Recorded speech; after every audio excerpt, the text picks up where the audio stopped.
Well, that's the policy of the new Italian government. It has a very strident populist element within it. The new Interior Minister, Matteo Salvini, is head of the League party from the right-wing fringes of Italian politics.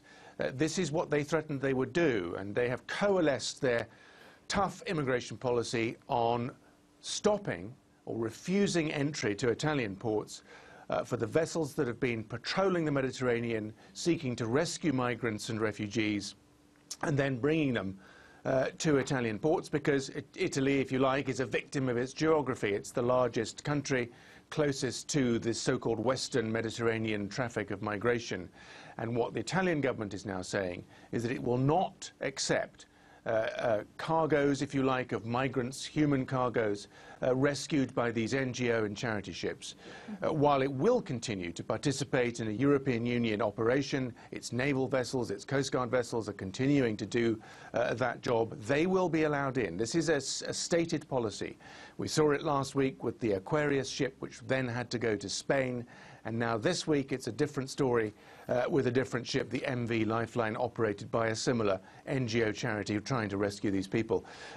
I think they are simply putting good to a claim that they made during their election campaign, a claim which they will say they were elected to pursue this much tougher policy, but it has sent ripples throughout the whole European Union, and it has brought into question the whole of the EU's migration policy and created for some politicians, particularly Germany's Angela Merkel, a real domestic political crisis. Absolutely, and let's talk a bit more about that, because it does seem, you know, new week, new ship. Can the EU at all come to some sort of agreement for the next ships that follow? Well, they're struggling to recreate their migration policy. You'll remember that last weekend they had a mini emergency summit. 16 EU leaders went to Brussels, several refused, to try and thrash out the foundations of a new migration policy which could satisfy everyone within the European Union, and they didn't get very far.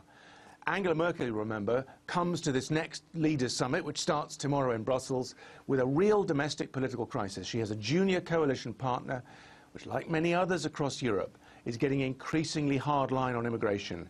And her junior coalition partner says, we need to be tough at the border, we need to send migrants away, and if you don't let us impose these new rules, we'll bring down your government.